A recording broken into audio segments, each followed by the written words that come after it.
Assalamualaikum warahmatullahi wabarakatuh. Hari ini saya nak buat ulasan perlawanan di antara United menentang Newcastle, yang mana boleh dikatakan game ni agak bosan sebenarnya daripada segi pace, daripada segi intensity dan sebagainya. Tetapi saya nak fokus kepada Manchester United sahajalah. Kalau lihat kepada gameplay yang cuba diterapkan oleh Erik ten Hag di dalam padang, boleh saya katakan ini adalah game yang boleh dikatakan performance terburuk untuk Manchester United pada season ni. Bahkan di semua department Manchester United agak tidak menjadi tanpa kehadiran Eriksen dan juga McTom. Boleh dikatakan midfield MU sebenarnya agak tenggelam. Bahkan kalau lihat pada game ni, memang Manchester United sebenarnya disepret untuk mendapatkan seorang striker bagi mengganti CR7. Bukan saya nak cakap CR7 tak bagus, tetapi kena faham CR7 dah capai dia punya limit dan dia tak boleh nak adapt dengan taktikal Ten Hag. Bahkan ada beberapa peluang yang dia terhidang gagal dimanfaatkan, jadi benda tersebut memang agak sukarlah untuk MU bermain dalam taktikal yang melibatkan CR yang agak terlalu statik. Walaupun ada beberapa off ball movement dia yang bagus, tetapi masih boleh dikatakan midfield dan juga winger MU tak boleh nak create chance, disebabkan CR pun dah tak boleh nak follow up dengan intensity ataupun kelajuan game yang diterapkan oleh Manchester United. Baiklah, secara ringkas dan kita tak mau buang masa, mari kita masuk ke dalam ulasan perlawanan kali ni. Saya sebenarnya untuk komen tentang perkara yang bagus pada perlawanan ni sebenarnya tak ada. Dia bukannya tak ada lah, dia lebih kepada memang nampak MU sangat-sangat disaster, sangat-sangat worst performance. So apa yang boleh saya komen, satu perkara yang menarik je lah, iaitu tentang Lisandro Martinez. Iaitu adalah benda yang memang boleh saya katakan he is one of the best player dalam padang pada perlawanan ni.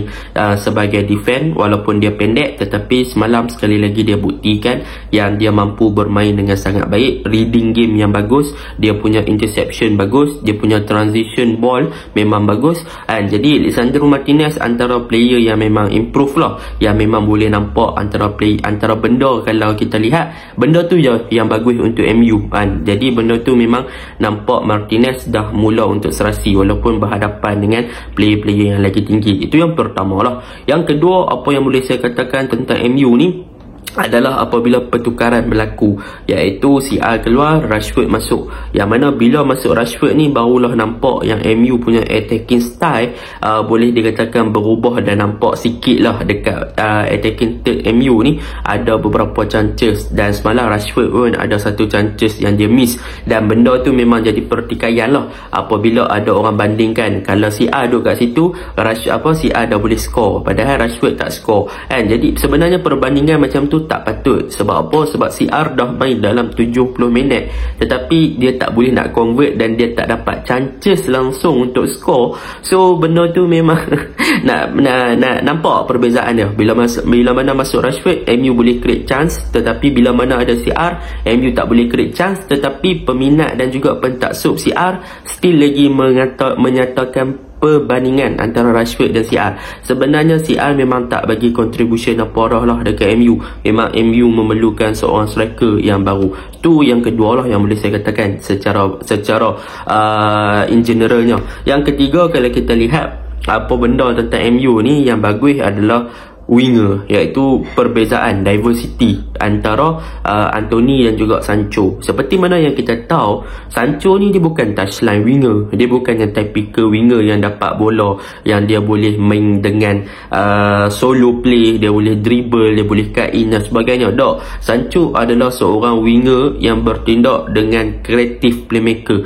Dia adalah orang yang boleh create game dengan dia punya passing, dia boleh buka game dengan dia punya vision. Tetapi dekat MU yang menjadi masalah adalah Sancho sebenarnya kurang mendapat support yang banyak daripada Bruno dan juga Shaw. Tetapi ada beberapa gerakan yang berlaku oleh MU berjaya untuk diterapkan oleh Sancho dengan baik kan. Tetapi itulah, apabila Sancho dia tak dapat banyak orang kata apa link up ataupun support daripada pemain-pemain tengah ataupun pemain-pemain striker seperti CR untuk lebih dekat kepada beliau, maka apabila dia kena kepung ataupun dia kena pressure, memang Sancho ni tak boleh nak buat game, dia memang akan kehilangan bola dengan mudah lah, sebab dia tak dapat support yang banyak. Dan berbeza dengan Anthony untuk game ni, daripada segi dia adalah typical touchline winger, yang mana dia adalah skillful player. Bila dia dapat bola, dia boleh dribble, dia boleh cut in, dia boleh supply bola dan sebagainya.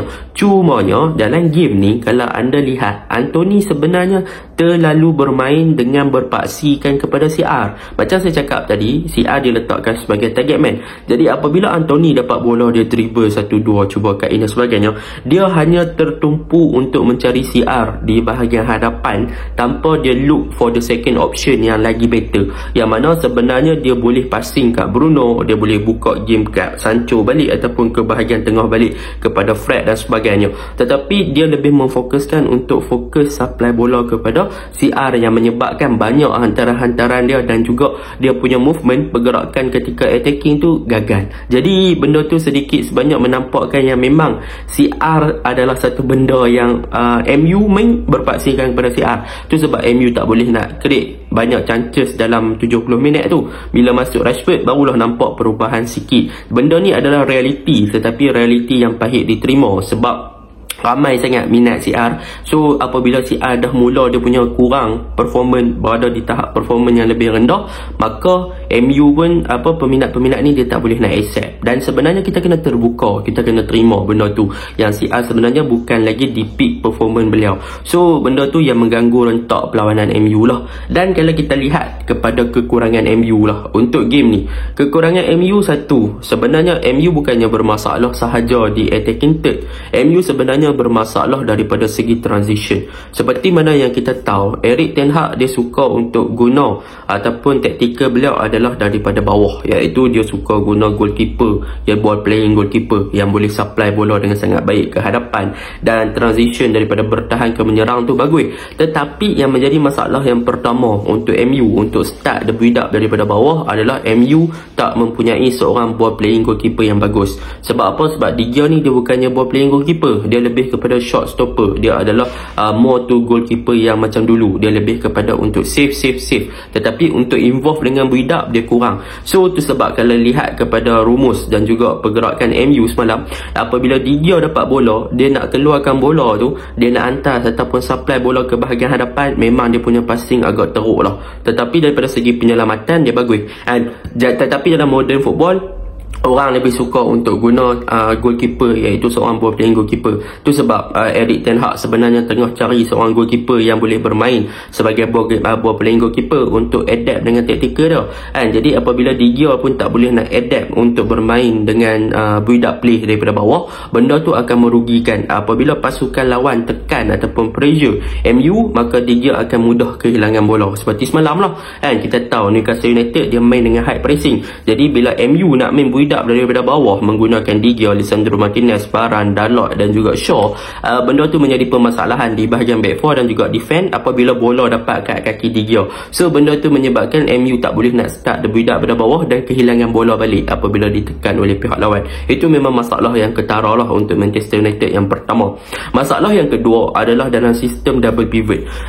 Sebenarnya MU meletakkan Casemiro dan juga Fred dalam sistem double pivot ataupun duo defensive midfielder. Tetapi yang menjadi permasalahan adalah apabila dalam situasi bertahan, yang mana dalam situasi bertahan kebanyakannya Casemiro terlalu isolated ataupun dia terlalu berkeseorangan sebagai seorang defensive midfielder. Sebab apa? Sebab apabila dalam kedudukan counter attack ataupun dalam kedudukan serangan balik oleh Newcastle, pemain United seperti Fred dia lambat untuk cover up ataupun backup kepada Casemiro untuk bertahan. Sebab apa jadi macam tu? Sebab Fred adalah player yang semalam banyak join to attack, yang mana dia lebih banyak untuk join untuk membantu bahagian serangan. Tetapi agak mengecewakan sebab apa? Walaupun Casemiro bertindak sebagai seorang defensive midfielder ataupun bermain dalam sistem double pivot ni, Casemiro more to defensive dan Fred more to join to attack, tetapi contribution dan juga penlibatan Fred ketika menyerang tu boleh dikatakan tidak terlalu efektif, dan memang boleh dikatakan Fred one of the worst player lah semalam. Jadi benda tu macam kenapa hang naik padahal kalau hang duduk bawah pun lebih baik hang backup Casemiro ataupun hang cuba jadi deep lying playmaker lagi better berbanding hang naik ke atas untuk hang support attacking third ataupun bahagian serangan, tetapi sebenarnya hang tak sumbang apa-apa pun. Faham tak? So benda tu yang menyebabkan MU punya midfield nampak huru-hara kan. Casemiro pun jenuh lah, dia dapat bola seorang, dia nak kena cover up dengan 2-3 player yang lebih better daripada pemain Newcastle. Itu yang kedua lah. Yang ketiga, kalau kita lihat juga Bruno, untuk game ni Bruno boleh dikatakan nak kata baik sangat dok, nak kata buruk sangat pun dok, dia tengah-tengah lah kan. Dia tengah-tengah. Dia sebenarnya Bruno ni dia punya the best option untuk dia main adalah bagi saya di belakang striker. Dia boleh jadi attacking midfielder ataupun dia boleh jadi second striker, tetapi jangan letak dia untuk cover up di bahagian wide area. Sebab apabila Bruno join wide area punya attack ataupun di bahagian sayap, maka bahagian tengah tu memang nampak kelompongan lah. Bila nampak kelompongan, MU kebanyakannya transisi dan juga gameplay mereka berpaksikan kepada bahagian sayap berbanding di bahagian center ataupun di bahagian middle. Jadi bila mana nak supply bola ke bahagian middle tu tak ada orang, dia boleh dikatakan terlalu empty, kosong, zero. Dah Eriksen tak main. So benda tu memang nampak lah the worst performance untuk MU. Tapi bahagian kiri dengan kanan Anthony, Sancho dengan Shaw tu nampak hidup. Tetapi masalahnya bahagian tengah tu memang nampak kurang. Dan perkara yang terakhir tentang kelemahan MU ni adalah daripada segi off ball movement. Kalau kita tengok pergerakan tanpa bola pemain-pemain MU memang kurang. Jadi apabila pergerakan tanpa bola pemain-pemain MU ni kurang, contoh saya bagi Casemiro dapat bola, pemain-pemain MU berada dalam lingkungan yang berdekatan. Mereka tak mau mereka tak mau open game, mereka tak mau cari ruang kosong, mereka tak cari tempat ataupun positioning yang tepat untuk pemain-pemain MU buka game. Jadi benda tu memang bermasalah lah. Jadi apabila bermasalah, MU tak boleh nak buka open game, MU terlalu statik, memang senanglah bola kehilangan. Jadi dalam beberapa gerakan je MU hold ball memang hilang kan. So boleh dikatakan semalam ada 15 shot tapi hanya 2 shot on target. Benda tu memang agak teruk lah. So selain pada tu memang orang kata apa, attacking punya finishing memang kurang.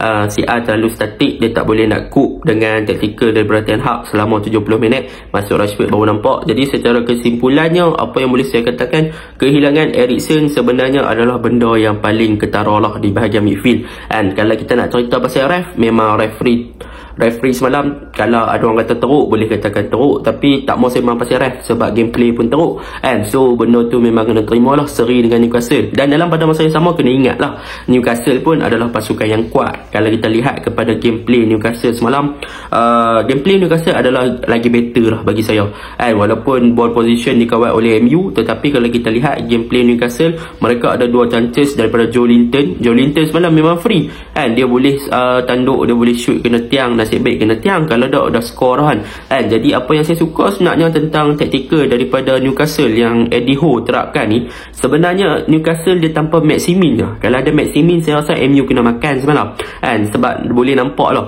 satu, high pressure, mereka main dengan tekanan tinggi, mereka press MU sampai dekat defend third, dekat defend department, dekat kawasan MU sendiri. MU banyak nak kehilangan bola kat situ. Ada beberapa situasi sahaja yang MU berjaya keluar daripada pressing yang dilakukan oleh Newcastle, iaitu gerakan yang Sancho dengan Fred tu, counter attack tu, high pressing memang Newcastle menjadi, dan juga defense line tinggi sebab mereka tahu MU akan main counter attack. So mereka cuba buat offside trap menjadi juga, dan mereka punya cover up daripada segi high line kepada low block, mereka punya transisi daripada menyerang ke bertahan pun laju.